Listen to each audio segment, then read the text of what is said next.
Сәлем достар, ертең халықаралық әйелдер мерекесі. Осыған орай сыйлық алмақшы болған, сыйлық жасамақшы болған ер азаматтарға қандай сыйлық алу керек және сыйлықты қайткенде тіпті де бағалы етуге болады деген өзімнің азды көпті ұсыныс пікірімді айта кетейін. Бір керек жарап қалар. Біріншіден, алған затымыз ол адамның керекті заты болу керек. Себебі әрбір әйел заты өзін дара сезінеді. Сондықтан әйтеу зат алайын, не әйеліме керек болар, не отбасымның бір мүлкі боп қалар деген мақсатпен тисе терекке, тимесе бұтаққа тисін деген мақсатпен бір зат ала салмаңыз. Ол әйелдер оны ұнатпайды. Оған жеке өзіне керекті ғана затты алыңыз. Екіншіден, алған затыңыз сөз жоқ, оны қуантатындай, оған ұнайтындай болу керек. Мысалы, әйелдердің талғамы басқаша.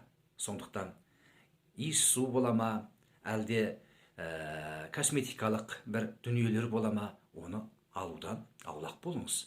Егер оның нақтылы қандай иіс суды, қандай косметиканы ұнататын білмесеңіз, ондай дүниеге бармаңыз.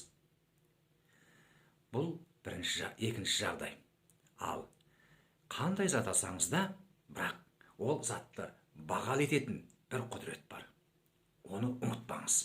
Ол сөздің құдіреті. Сөз деген энергия, ол күш. Қасиетті кітаптарда сөздің Құдайдан келгендігі және дүниенің жаратылуында сөздің басты орында тұратындығы айтылған. Сондықтан сөздің құдіретін бұл жерде қолдану керек. Одан соң сөз қашанда тегін, оған ақшаңыз кетпейді. Ал анаңызға, жарыңызға, қызыңызға, әріптесіңізге, досыңызға алған сыйлықты күшейтетін, мерейін аспандататын міне осы сөз. Ол адамның сіз үшін қандай маңызды екендігін айтыңыз. Айтқан уақытта оның жеке ерекшелігіне тоқталыңыз. Соны дәл тауып, дәп басып айтыңыз. Міне, сонда жүректен шыққан сөзіңіз оның жүрегінен жетеді. Заттар тозады, ал сөздер уақыттан уақытқа озады. Адамдар сөзден азат емес пе, арбалады емес пе? Сондықтан сіздің сөзіңіз олардың жүрегінде мәңгілік орнап қалуы мүмкін. Міне бұл сіздің затыңыздың бағасы қанша болса да оны аспандатып жібереді. Сіздермен бірге болған табысты психология және Қастер Сарқытқан.